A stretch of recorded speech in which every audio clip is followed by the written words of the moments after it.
La première annonce, bien-aimé, Jésus revient bientôt. Alors, est-ce que tu seras prêt lorsqu'il reviendra? C'est la question qu'il faut se poser.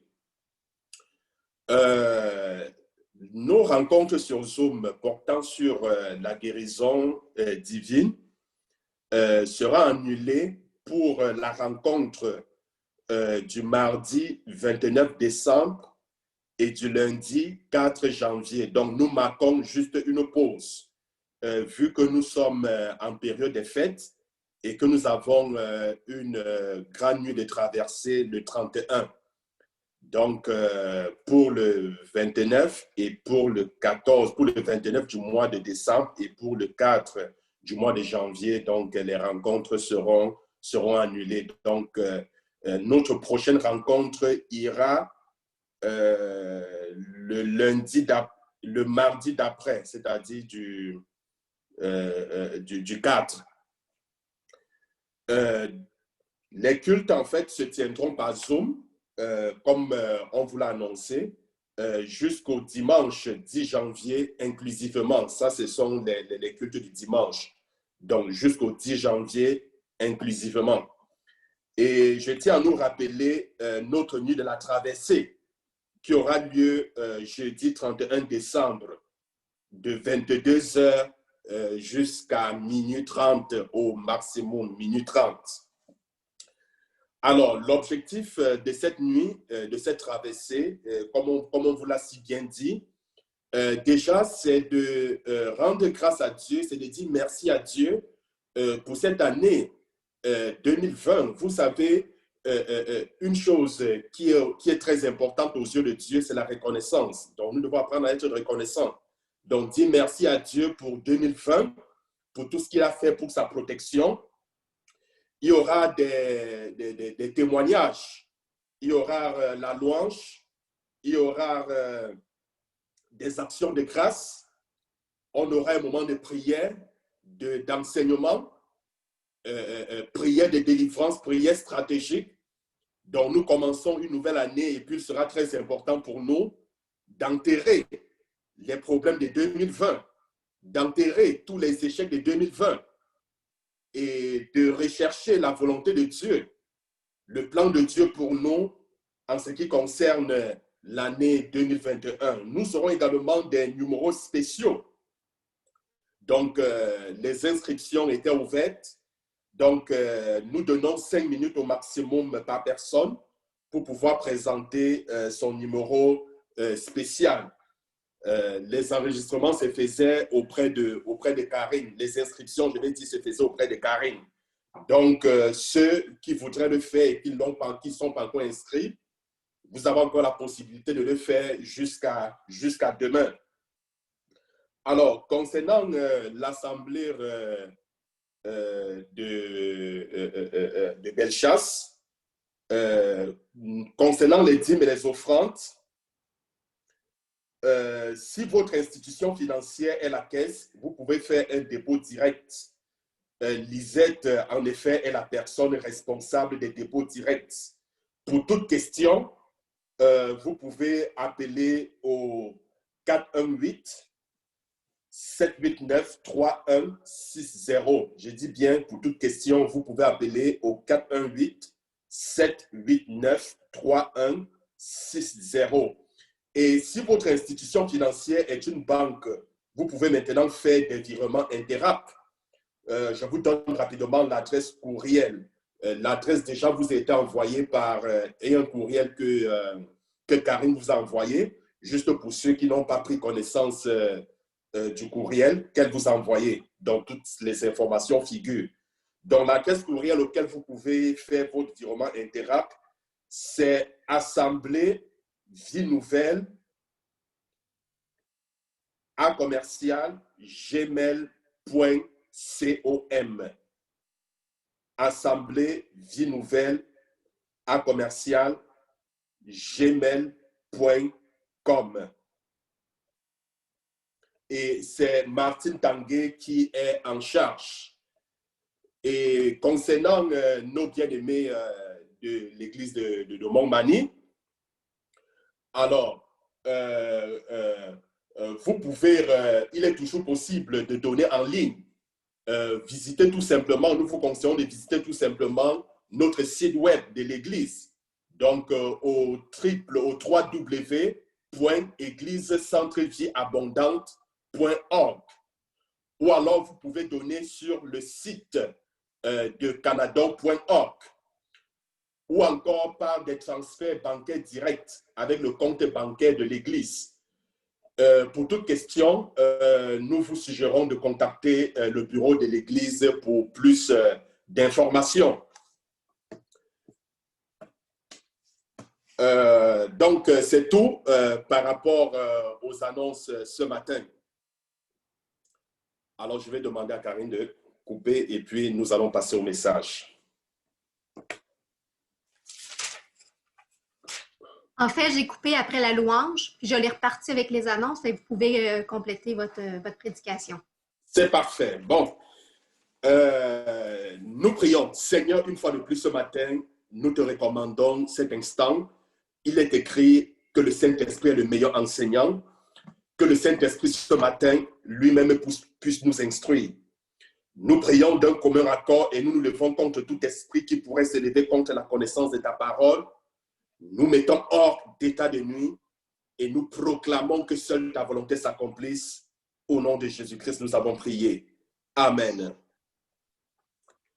Alors, bien-aimés, ce matin, je voudrais parler de la tentation. Je parle de la tentation. Satan attaque chaque chrétien principalement par la tentation. Lorsque nous parlons très souvent des attaques de Satan, comment est-ce qu'il attaque? Est-ce que le diable se présente en personne devant toi? Très souvent, c'est par la tentation.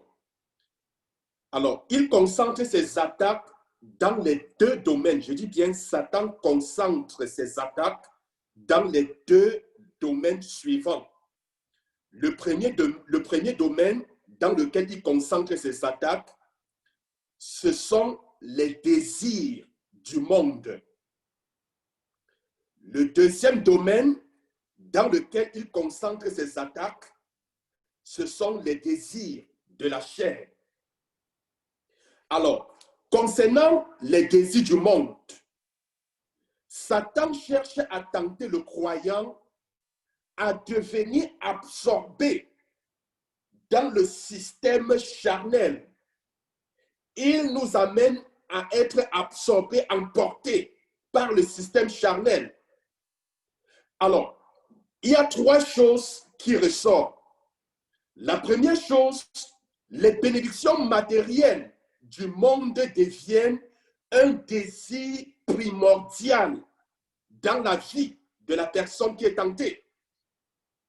Les bénédictions matérielles du monde deviennent en quelque sorte comme un désir principal. Un désir principal. Il ne s'affectionne pas aux choses de Dieu, c'est-à-dire que ce ne sont pas les désirs célestes qui sont une priorité pour lui, mais plutôt les désirs du monde. La deuxième chose, l'honneur et la renommée dans le monde deviennent un but important.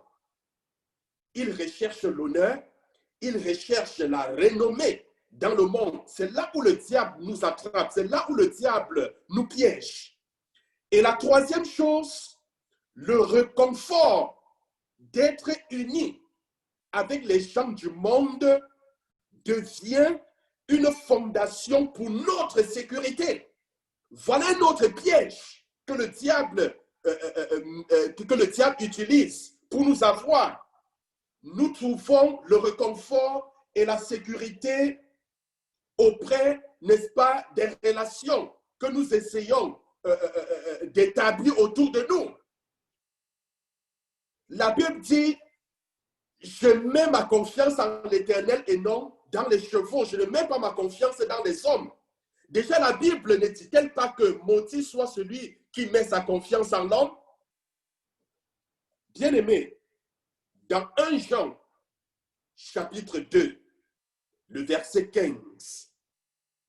1 Jean, chapitre 2, le verset 15, la Bible dit, « N'aimez point le monde, ni les choses qui sont dans le monde.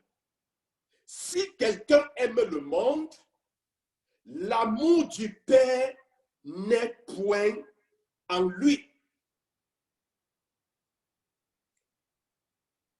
La deuxième chose, le deuxième domaine où le diable concentre ses attaques, nous avons dit, ce sont les désirs de la chair. Ce sont les désirs de la chair. Alors, bien-aimés, grâce à l'œuvre de Christ sur la croix, le vrai croyant est délivré des conséquences du péché et de la puissance du péché. Nous voyons ceci, vous pouvez noter et lire à la maison, dans Romains chapitre 6, le verset 6 au verset 14. Nous voyons clairement que le vrai chrétien, que le vrai croyant est délivré des conséquences du péché et de la puissance du péché. Mais il continue à vivre dans un corps physique qui est sujet aux appétits et désirs normaux. Ne l'oubliez pas. Nous sommes dans la chair, nous vivons dans la chair et aussi longtemps que nous vivons dans la chair, nous sommes sujets aux appétits et aux désirs normaux. Satan se servira donc de ces désirs pour pousser le chrétien à leur accorder plus d'importance qu'à la direction du Saint-Esprit dans sa vie. Bien-aimés, n'oubliez pas que Satan a rapporté sa première victoire dans le domaine du monde et de la chair en tentant le premier homme et la première femme. Ces tactiques demeurent les mêmes aujourd'hui. Les techniques, les tactiques du diable n'ont pas changé. C'est-à-dire les mêmes tactiques, les mêmes stratégies qu'il a utilisées pour avoir le domaine, pour avoir la victoire sur Adam et Ève. Je parle de sa première victoire dans le domaine de la chair. Satan utilise les mêmes tactiques aujourd'hui pour pouvoir nous séduire, pour pouvoir nous détruire. Regardons rapidement dans 1 Jean, chapitre 2, le verset 16. 1 Jean, chapitre 2, le verset 16. Car tout ce qui est dans le monde, la convoitise de la chair, la convoitise des yeux et l'orgueil de la vie, ne vient point du Père, mais vient du monde. Vous vous rappelez, la Bible dit dans 1 Jean que nous avons lu, verset chapitre 2, verset 15, que celui qui aime le monde, l'amour du Père n'est point en lui. Le monde, c'est quoi? C'est la convoitise de la chair. Le monde, c'est quoi? C'est la convoitise des yeux. L'orgueil de la vie. Quelles sont les choses qui se trouvent dans le monde? L'envie, la cupidité, la haine. Toutes ces choses, ce sont les choses du monde. Et nous ne devons pas aimer ces choses. Voilà donc, bien aimés, les trois choses. Je dis bien qu'on retrouve les trois stratégies de l'ennemi.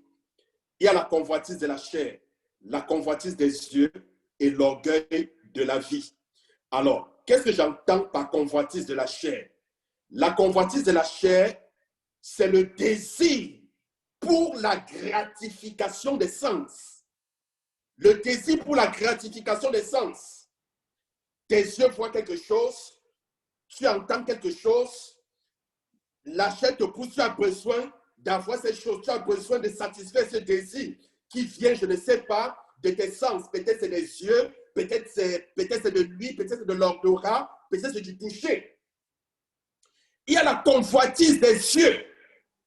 Les désirs des yeux avides de la pensée. Il y a l'orgueil de la vie. Quand je parle de l'orgueil de la vie, je parle de la confiance dans les ressources personnelles ou dans la stabilité des choses terrestres. Il y a des personnes qui mettent leur confiance dans les ressources personnelles ou dans la stabilité des choses de la vie. C'est dangereux. La Bible dit, ces choses ne viennent point du Père, mais ces choses viennent du monde. J'aimerais qu'on essaie de comparer la tentation d'Ève dans Genèse chapitre 3, le verset 6, et dans 1 Jean chapitre 2, le verset 16 que nous venons de lire. Essayez de vous asseoir à la maison et essayez de faire cette comparaison. Je ne relate pas l'histoire de la tentation. Nous savons bien que le diable s'est présenté à Adam et à l'homme et puis il a tenté. Et puis qu'est-ce que la Bible dit? Et l'homme vit, ça c'est le verset 6, que le fruit était bon à manger. Le fruit était quoi? Bon à manger. Là, on parle de la convoitise. Là, ça fait référence à la convoitise de la chair. Ça, c'est la convoitise de la chair. Et la Bible dit que c'est agréable à la vue.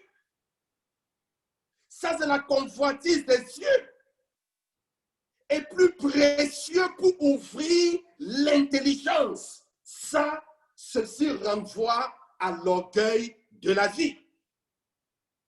Bien-aimés, depuis la chute d'Adam et Ève, toute l'humanité est gouvernée par la chair, c'est-à-dire les trois choses que j'ai mentionnées. Je parle de quoi? Je parle de la convoitise de la chair, je parle de la convoitise des yeux et je parle de l'orgueil de la vie.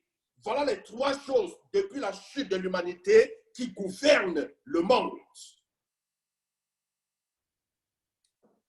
N'oublions pas que Jésus a remporté la victoire. Oui, Jésus a remporté la victoire, 1, par sa vie, et 2, par sa mort et sa résurrection. Jésus a premièrement remporté la vie, a remporté la victoire par sa vie. Nous pouvons voir dans Hébreux, chapitre 4, le verset 15. Hébreux, chapitre 4, le verset 15. La Bible dit, Jésus fut tenté en toutes choses, tout comme nous le sommes. Il a été tenté comme nous en toutes choses, sans commettre de péché. N'oubliez pas ceci, Jésus était 100% Dieu et 100% homme. Je dis bien 100% Dieu et 100% homme. Ça veut dire Jésus pouvait ressentir ce que nous ressentons. Si tu pensais Jésus, il devait avoir mal, il devait ressentir de la douleur. Jésus pouvait avoir faim comme vous et moi, nous avions faim. Jésus pouvait être tenté comme vous et moi, nous sommes tentés. Jésus pouvait avoir les problèmes que nous avons. Il était 100% homme et 100% Dieu. Et la Bible déclare, en tant qu'homme, la Bible déclare, il a été tenté. Il a été tenté en toutes choses. Je dis bien en toutes choses. Mais sans jamais commettre de péché. Voilà la première victoire de Jésus sur Satan. Je dis bien sa première victoire sur Satan. Mais parlant des tentations de Jésus, comment Jésus fut tenté. Mais nous pouvons voir par exemple, ou alors comparer même la tentation de Jésus à 1 Jean chapitre 2, le verset 16 que j'ai lu au départ, qui dit que car tout ce qui est dans le monde, c'est-à-dire la convoitise de la chair, la convoitise des cieux et l'orgueil de la vie, ne vient point du Père, mais plutôt du monde. Jésus lui-même a été tenté en ces trois domaines, c'est-à-dire ces trois domaines qui gouvernent le monde. Jésus était tenté. Le diable a utilisé ces trois stratégies pour pouvoir tenter Jésus.